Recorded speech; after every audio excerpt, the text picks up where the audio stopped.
August 15, 1945, Freeman Field, Indiana. The sleek German fighter jet rolling off the transport looked like it belonged in the next century. Swept-back wings, top-mounted engine, a futuristic cockpit that made American P-51s seem ancient by comparison. The Heinkel He 162, Germany's final desperation play. On paper, the world's fastest operational single-engine fighter, 520 miles per hour. Built in just 74 days using non-strategic materials when aluminum became impossible to find. American engineers were ecstatic. Intelligence reports claimed it had outperformed Allied jets in limited combat. The brass wanted answers immediately. How did Germany build this technological marvel so fast? Could America copy the design? Colonel Harvey Dorney watched his best test pilots inspect the aircraft with the kind of excitement reserved for Christmas morning. The BMW engine started cleanly on the first attempt. Control surfaces moved like silk. Everything suggested German engineering had achieved the impossible under impossible conditions. Then, during the first high-power engine test, a maintenance sergeant noticed something that would change everything. Small wooden chips were falling from the access panels like snow. The factory-fresh Deathtrap was already eating itself alive. Captain Ray White pulled his leather flight helmet tight and walked the pre-flight inspection one more time. The morning air at Freeman Field carried the familiar scent of aviation gasoline and engine oil, but today felt different. Today, an American pilot would fly Germany's most advanced fighter for the first time on American soil. The Heinkel He 162 sat on the tarmac like a predator at rest, its unusual top-mounted engine giving it an alien profile that made nearby P-51s look like relics from another era. White had flown captured German aircraft before. Messerschmitts, Focke-Wulfs, even the massive Junkers bombers that Watson's Whizzers had ferried back from Europe. But this was different. The He 162 represented something new in aviation, a glimpse of what jet-powered air combat might become. Intelligence reports from the European theater painted a picture of an aircraft that could outrun anything the Allies had, built using revolutionary construction techniques when strategic materials became impossible to obtain. The technical specifications read like science fiction. The BMW 003 engine produced 1,764 pounds of thrust, pushing the lightweight airframe to speeds approaching 520 miles per hour in level flight. At 2,800 pounds, the entire aircraft weighed less than a fully loaded P-51 Mustang, yet promised performance that would make the legendary American fighter seem pedestrian by comparison. Colonel Dorney approached the aircraft, his methodical nature evident in how he examined every external detail before clearing White for engine start.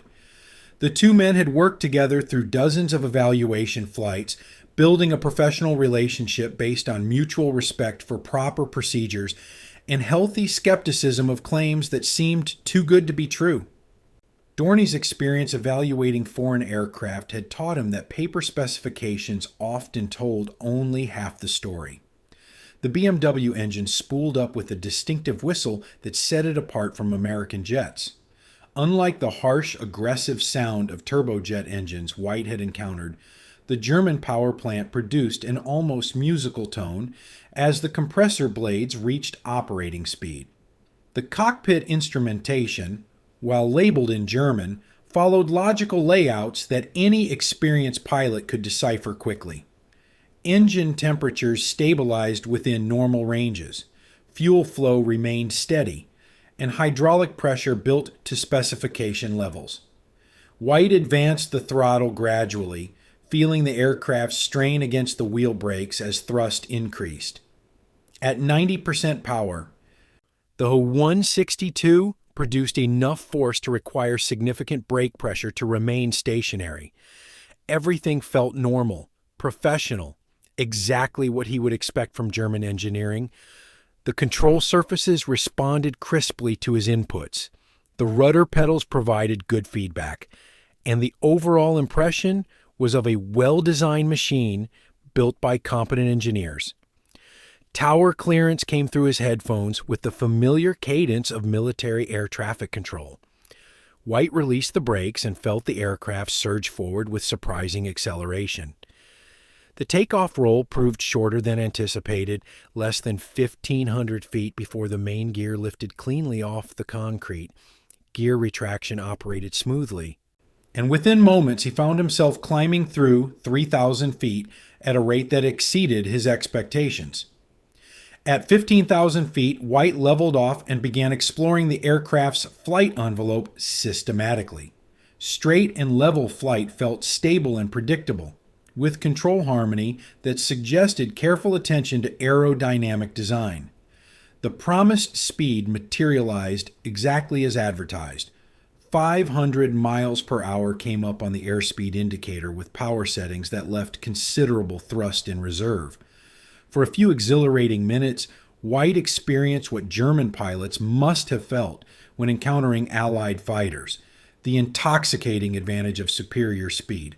Then he began testing combat maneuvers, and the He 162's true nature revealed itself.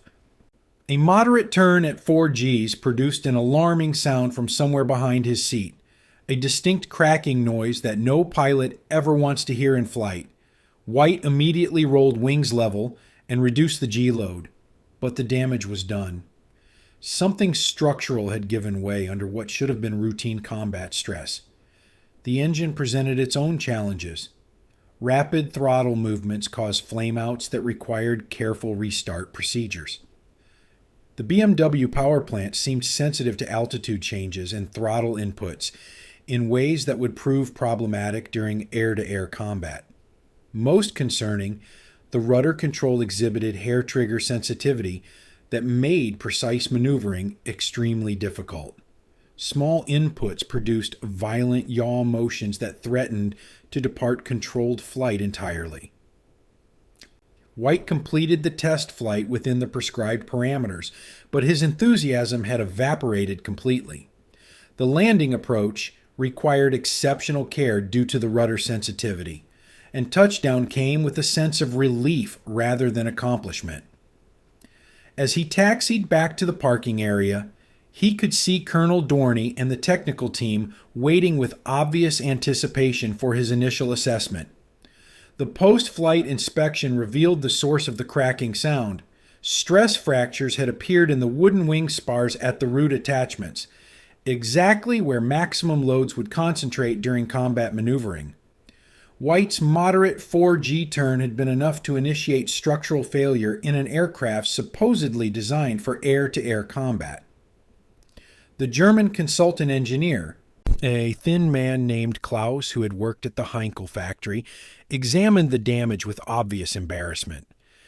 "We built 300 aircraft in 4 months using furniture makers and slave labor," Klaus admitted quietly, his English heavily accented but clear. Quality control was impossible under those conditions. The adhesives we used were substitute compounds when the original factories were bombed. Many aircraft never survived their first combat mission, not due to enemy action, but because of structural failures like this one. White's flight report would be brutally honest. The He 162 achieved impressive performance figures, but at the cost of fundamental airworthiness. The aircraft represented desperate innovation without proper foundation, a technological marvel rendered useless by the circumstances of its creation. The second test flight came 3 days later, after maintenance crews had reinforced the cracked wing spars with additional wooden bracing. Captain White approached the He 162 with considerably less enthusiasm than his first encounter, but professional duty demanded a thorough evaluation of the aircraft's operational capabilities. Colonel Dorney had insisted on multiple flights to establish patterns rather than drawing conclusions from a single sortie, despite growing concerns about the aircraft's structural integrity. The BMW 003 engine proved even more temperamental during the second flight. What had seemed like minor quirks during the initial test now revealed themselves as systematic reliability problems that would make operational deployment impossible. The engine's time between overhauls was rated at just 25 hours, a figure that seemed optimistic given the mounting evidence of fundamental design compromises forced by wartime material shortages. White discovered that engine restart after flameout succeeded only 60% of the time under ideal conditions. In combat with an enemy fighter closing rapidly, those odds would prove fatal. The restart procedure itself required precise altitude, airspeed, and throttle inputs that demanded complete concentration from the pilot, attention that would be unavailable during air-to-air engagement. Even when successful, engine changes required 8 hours with proper equipment, assuming replacement power plants were available. The fuel delivery system exhibited the kind of erratic behavior that suggested hurried development and inadequate testing. The engine either received too little fuel, causing lean flameouts during critical flight phases, or too much fuel, flooding the combustion chambers and creating rich conditions that prevented ignition entirely. There seemed to be no middle ground, no stable operating regime where pilots could depend on consistent power output. Starting the BMW engine from cold required environmental conditions that bordered on the absurd for operational aircraft. No wind above 5 miles per hour, ambient temperatures within a narrow range between 40 and 70 degrees Fahrenheit. Exact fuel pressure maintained within tolerances that demanded constant monitoring by ground crews. Any deviation from these parameters resulted in failed start attempts that consumed precious fuel and time while leaving the aircraft vulnerable on the ground. British test reports began arriving from the Royal Aircraft Establishment at Farnborough, where parallel evaluations were being conducted on identical He 162 specimens. Eric Brown, the legendary Fleet Air Arm test pilot who had flown more aircraft types than any pilot in history, provided assessments that corroborated American findings while adding disturbing new details about the aircraft's operational limitations. Brown's reports praised the He 162's speed and innovative construction techniques while delivering damning verdicts on its practical utility. Superb aircraft for experienced pilots under ideal conditions, he wrote. But the engine reliability makes it operationally useless for sustained combat operations. The aircraft requires constant mechanical attention and perfect weather conditions to remain airworthy.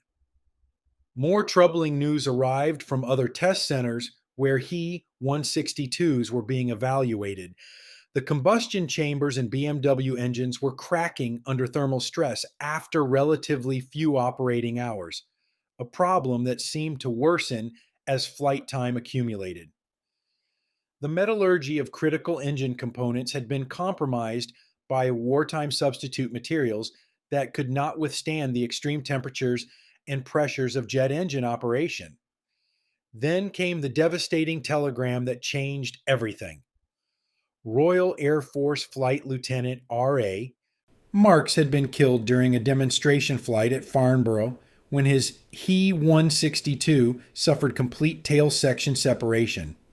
The preliminary investigation suggested rudder overcontrol had led to structural failure, exactly the kind of accident that White had nearly experienced during his first flight. Marks had been an experienced test pilot, fully briefed on the aircraft's handling characteristics, yet the He 162 had killed him anyway. The news hit the American test team like a physical blow. Marks had been a colleague, a fellow professional who understood the risks inherent in evaluating enemy aircraft. His death represented more than a tragic accident. It demonstrated that the He 162's fundamental design flaws made it lethal, even in the hands of skilled pilots who knew about its problems. Colonel Dorney immediately grounded the American He 162 pending a complete investigation. The decision was not popular with Washington officials, who had been pressuring for rapid completion of the evaluation program, but Dorney's reputation for methodical analysis carried enough weight to override bureaucratic impatience. Too many test pilots had already died in preventable accidents caused by rushing evaluations of unfamiliar aircraft.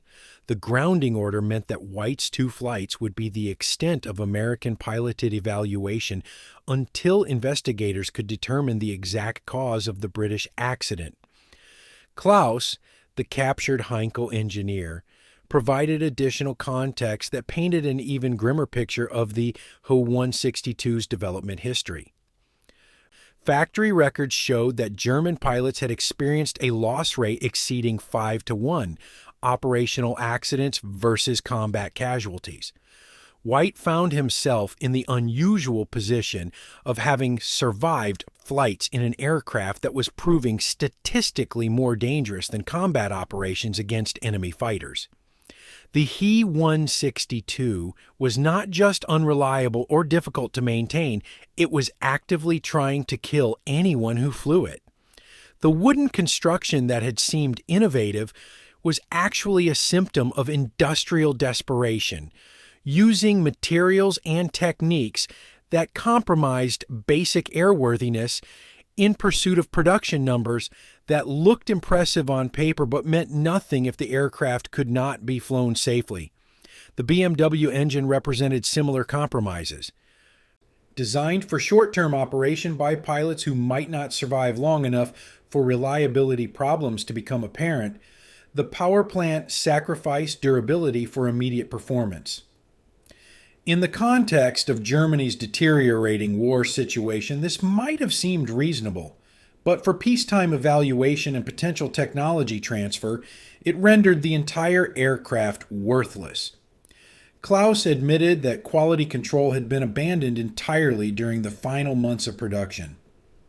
Slave laborers worked 16-hour shifts with minimal training, assembling complex aircraft components without the skills or motivation necessary for precision work. Inspection procedures were simplified or eliminated to meet impossible delivery deadlines, creating aircraft that looked complete but lacked fundamental airworthiness. The systematic teardown of the He-162 began on October 3, 1945, under Colonel Dorney's direct supervision. What the investigation team discovered over the following weeks would fundamentally alter American understanding of German wartime aviation technology. The aircraft that had looked so promising on the surface revealed itself to be a masterpiece of desperate improvisation masquerading as advanced engineering. Wright Field Structural Analysis Laboratory received the wooden framework components first, and the results shocked even veteran engineers who had evaluated dozens of foreign aircraft designs. Load testing revealed that glue joint failures occurred at 23 separate locations under stress loads well below operational requirements. The wing spars, which should have supported 6G combat maneuvering, began showing stress fractures at just 2.8 Gs, less than half the minimum standard for fighter aircraft. The adhesive chemistry told a story of industrial collapse that Klaus had only hinted at during earlier interviews. Laboratory analysis identified 3 different bonding compounds used throughout the airframe, none of which were chemically compatible with each other.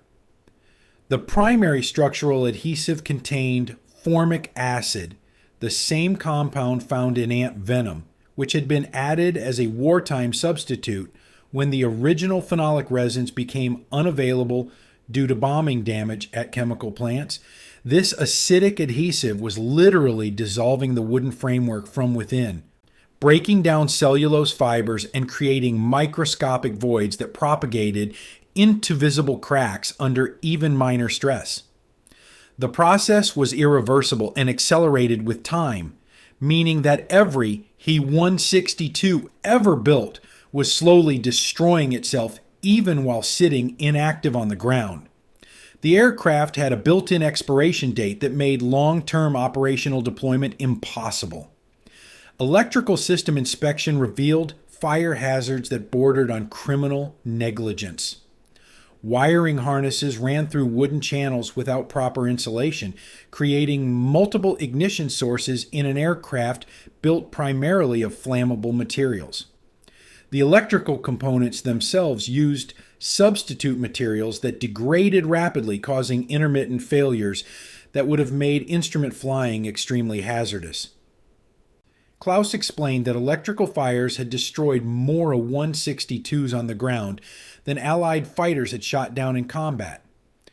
The fuel system embodied the same pattern of dangerous shortcuts. Fuel lines used rubber compounds that deteriorated when exposed to the high-octane aviation gasoline required for jet engine operation.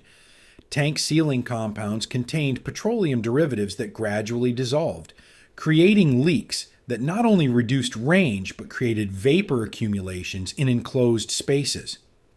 Several He-162s had exploded during ground operations when fuel vapors found ignition sources in the faulty electrical system. Captured factory records from Heinkel's Rostock plant provided the broader context that explained these systematic failures. Production schedules demanded completion of 50 aircraft per week during peak manufacturing periods, a rate that required corner cutting at every stage of assembly. Quality control inspectors had been explicitly forbidden from rejecting components that met minimum dimensional requirements, regardless of obvious defects in materials or workmanship. The workforce itself represented another critical failure point. Skilled German aircraft workers had been conscripted into military service or transferred to more critical war production, leaving aircraft assembly to a mixture of hastily trained civilians, foreign forced laborers, and concentration camp prisoners who had no incentive to perform quality work. Many workers actively engaged in sabotage, deliberately weakening joints or damaging components in ways that would not become apparent until the aircraft experienced operational stress. Klaus provided detailed testimony about the factory conditions that created these problems. Workers labored 16-hour shifts with minimal supervision, assembling complex structural components using improvised jigs and fixtures when proper tooling became unavailable. Material shortages forced the use of green wood that had not been properly seasoned, adhesives mixed with extenders that reduced bonding strength, and hardware that met dimensional specifications but lacked the metallurgical properties necessary for aircraft service. The engine investigation revealed parallel compromises that made the BMW 003 a mechanical time bomb. Turbine blades used substitute alloys that could not withstand operational temperatures, leading to progressive deterioration that eventually resulted in catastrophic failure. Bearing materials degraded rapidly due to inadequate lubrication systems and contaminated oil supplies. The fuel control system relied on precision components that were manufactured using wartime substitute materials, creating inconsistent performance that explained the erratic fuel delivery problems White had experienced. Manufacturing records showed that of 300 He-162s delivered to Luftwaffe units, operational losses exceeded combat losses by a ratio of 5-to-1. German pilots were being killed by their own aircraft more often than by Allied fighters, a statistic that would have been devastating to morale if it had been widely known. Many aircraft never completed their first combat mission, suffering structural failures during takeoff or initial maneuvering that left pilots with no opportunity to escape. The investigation team's final analysis painted a picture of systematic engineering failure driven by impossible wartime pressures. The He-162 represented what happened when advanced design concepts met industrial collapse, impressive performance specifications achieved through methods that guaranteed early failure. The aircraft was not a triumph of German engineering, but rather a cautionary tale about the consequences of abandoning fundamental engineering principles in pursuit of short-term production goals. Colonel Dorney found himself in the unusual position of documenting the failure of what had initially appeared to be enemy technological superiority. The He 162's speed and innovative construction had seemed to represent advances that America needed to copy quickly, but systematic analysis revealed that the aircraft's apparent advantages were built on foundations of sand. The wooden construction was not an engineering breakthrough, but a symptom of material desperation that compromised basic airworthiness. The captured Heinkel engineer provided one final devastating assessment that crystallized the investigation's findings. "We knew the aircraft were defective," Klaus admitted during his final interview, "but we were told that pilot survival was less important than production numbers. The Reich needed jets that could fight for 30 minutes, not aircraft that could serve for 30 years.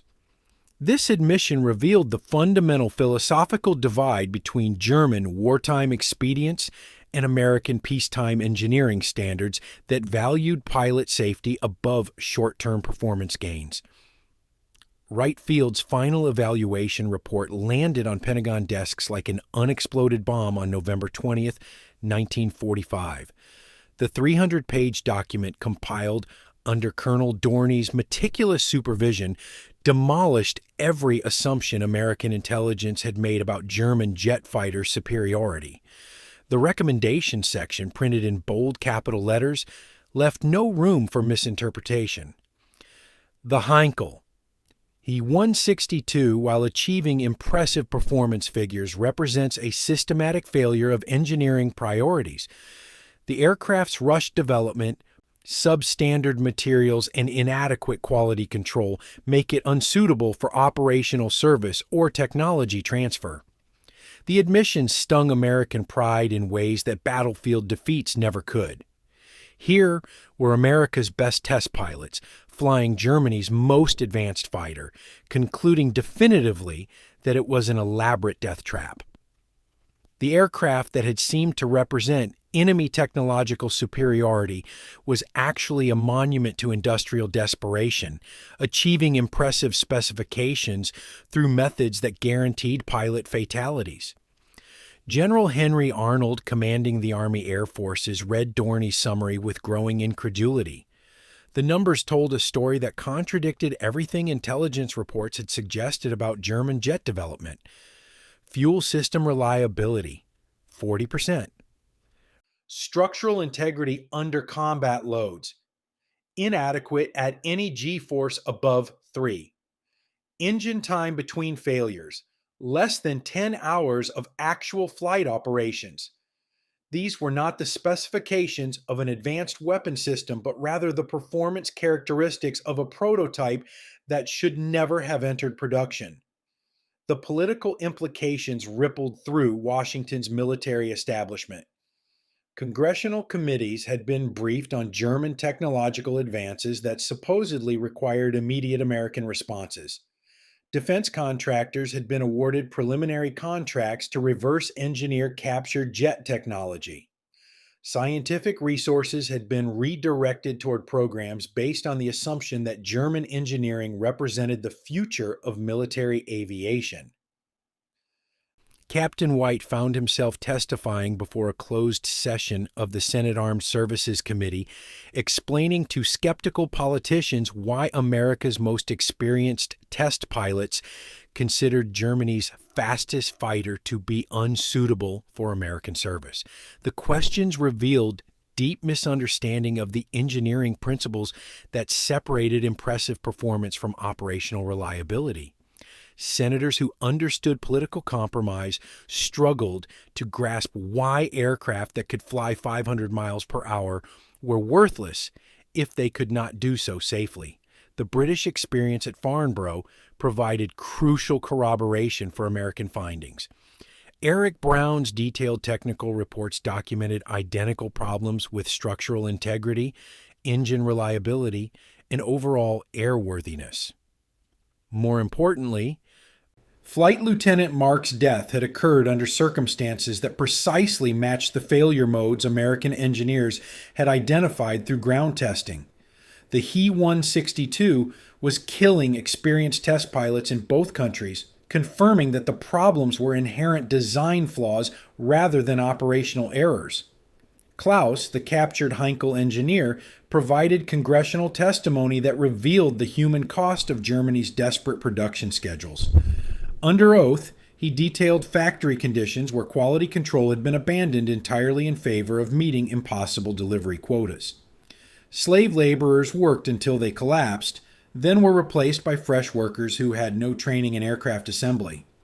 Components that failed initial inspection were installed anyway, with defect reports filed and ignored by supervisors under pressure to maintain production numbers. The most damaging testimony came when Klaus described briefings where German pilots were warned about specific failure modes they should expect during combat operations. Luftwaffe training programs included procedures for dealing with engine flameouts, structural failures, and control system malfunctions that American pilots would have considered grounds for grounding entire aircraft fleets. German air crews were being trained to fly defective aircraft because the industrial system could not produce reliable ones. American aircraft manufacturers studied the He 162's failures with intense interest, not for technology transfer, but for cautionary lessons about what not to do in their own jet development programs. North American aviation engineers working on the F-80 Shooting Star incorporated specific design features intended to avoid the He 162's structural problems.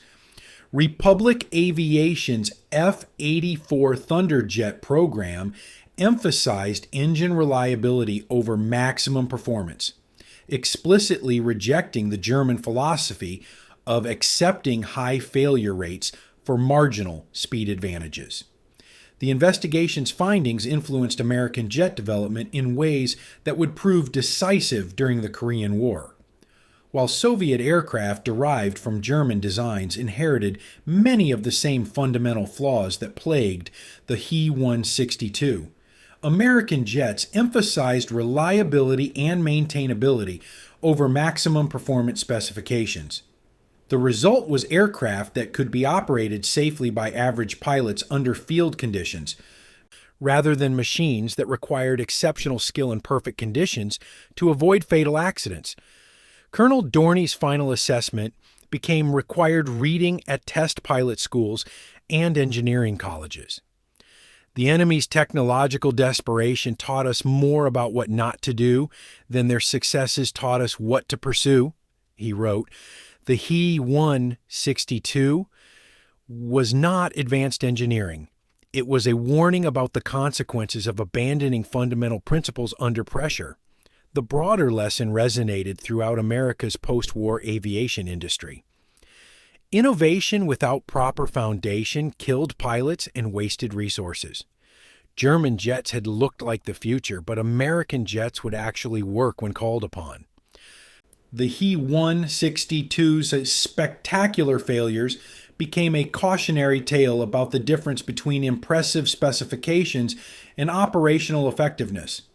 Klaus returned to Germany as part of prisoner repatriation, carrying with him knowledge of how thoroughly American engineers had dissected his aircraft. Years later, he would work for Boeing, applying lessons learned from the He 162's failures to help develop the 707 airliner. The same engineer who had compromised safety for production speed under Nazi pressure would spend decades designing aircraft where passenger safety was the paramount concern.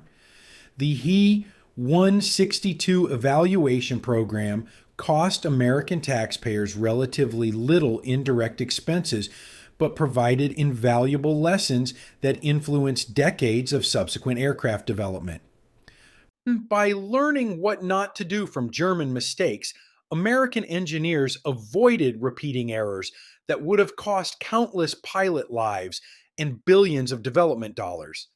The aircraft that seemed to represent enemy superiority actually revealed the superiority of methodical engineering over desperate improvisation. Wright Field's final report became classified not because it revealed American weaknesses, but because it so thoroughly documented German ones. The complete picture of a 162 failures provided insights into German industrial capabilities that would prove useful during post-war intelligence assessments. More importantly, it established principles of aircraft evaluation that would guide American test programs for generations to come.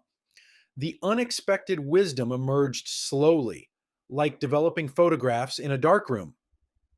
What had begun as America's attempt to unlock German technological secrets had evolved into something far more valuable, a comprehensive education in the fundamental principles that separated sustainable innovation from desperate improvisation.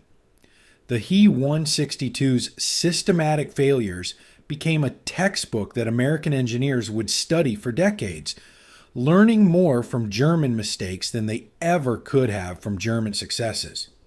At Wright Field, Colonel Dorney found himself conducting seminars for engineering teams from across the American aviation industry. Republic Aviation, North American, Lockheed, and Boeing sent their best designers to study the disassembled He 162, not to copy its innovations, but to understand its failures.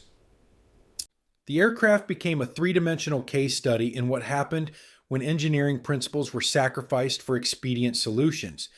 The lessons proved immediately applicable to American jet development programs already underway.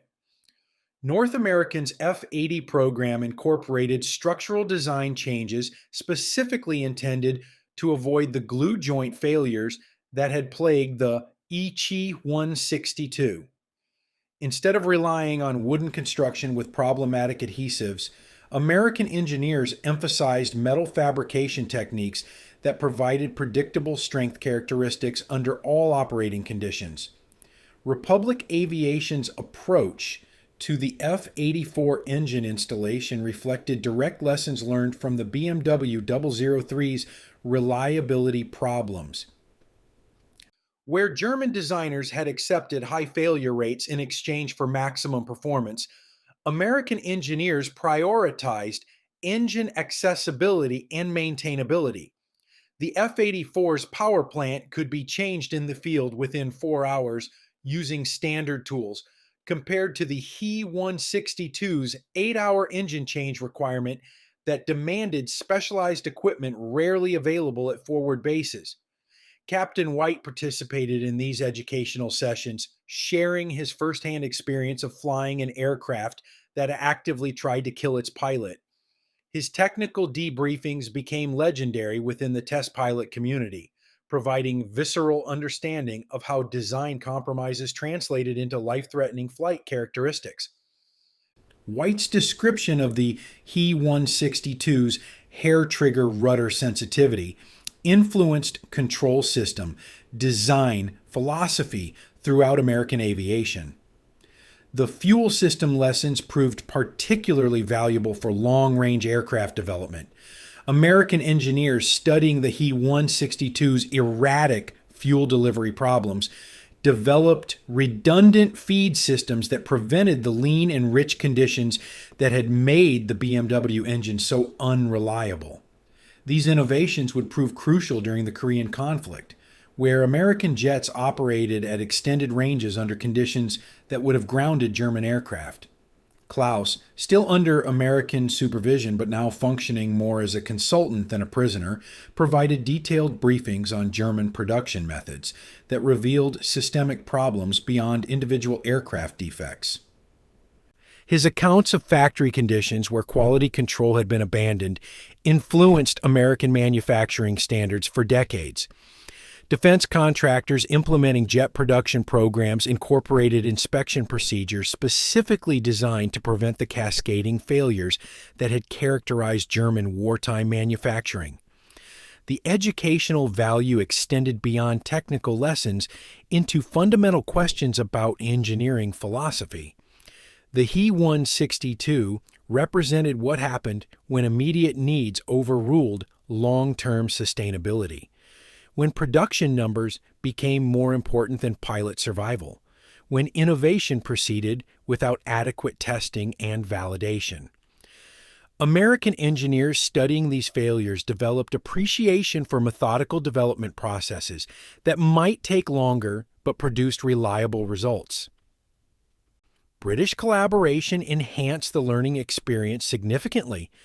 Eric Brown's parallel evaluation program at Farnborough provided comparative data that confirmed American findings while adding insights from different testing methodologies. The tragic death of Flight Lieutenant Marks served as a sobering reminder that aircraft failures killed real people, not abstract statistics. His sacrifice contributed to safety protocols that would protect future test pilots from similar accidents. The He 162's influence on American military doctrine extended well beyond aircraft design into broader questions about technology evaluation and implementation. The aircraft's impressive paper specifications had initially overwhelmed critical assessment of its fundamental airworthiness. This experience led to evaluation protocols that emphasized operational testing under realistic conditions rather than laboratory measurements of maximum performance capabilities. Training programs at the Air Force Test Pilot School incorporated the He 162 case study as required curriculum. Student pilots learned to distinguish between impressive performance and practical utility. Understanding that aircraft capable of achieving remarkable speeds might be worthless if they could not do so reliably. The German jet became a cautionary tale about the difference between engineering accomplishment and operational effectiveness. The investigation's findings influenced American research priorities in unexpected ways. Instead of pursuing maximum performance at any cost, American jet programs emphasized reliability margins that would allow safe operation by average pilots under field conditions. This philosophy would prove decisive during the Korean War, where American jets maintained higher operational readiness rates than Soviet aircraft derived from German designs that inherited many of the He 162's fundamental flaws. Industrial security procedures also evolved in response to lessons learned from German production failures. American aircraft manufacturers implemented quality control systems that prevented the kind of sabotage and deliberate degradation that had compromised German aircraft production. Worker training programs emphasize the life or death importance of proper assembly techniques, creating workforce awareness that quality shortcuts could kill aircrews. The psychological impact on American test pilots proved as significant as the technical lessons. White and his colleagues had experienced firsthand what happened when aircraft designers prioritized specifications over safety, when production schedules overwhelmed engineering judgment, when political pressure forced premature deployment of unproven technology. This experience created a generation of test pilots who understood the importance of thorough evaluation and honest reporting, regardless of political convenience. Colonel Dorney's final memorandum to Air Force headquarters captured the program's unexpected success. Operation Lusty delivered more than enemy aircraft. It provided comprehensive education in the principles that separate lasting innovation from desperate expedient. The He 162's failures taught American engineers what our successes never could have revealed. The irony was not lost on anyone involved in the evaluation program. Germany's most advanced fighter had become America's most valuable teacher, not through its innovations, but through its failures.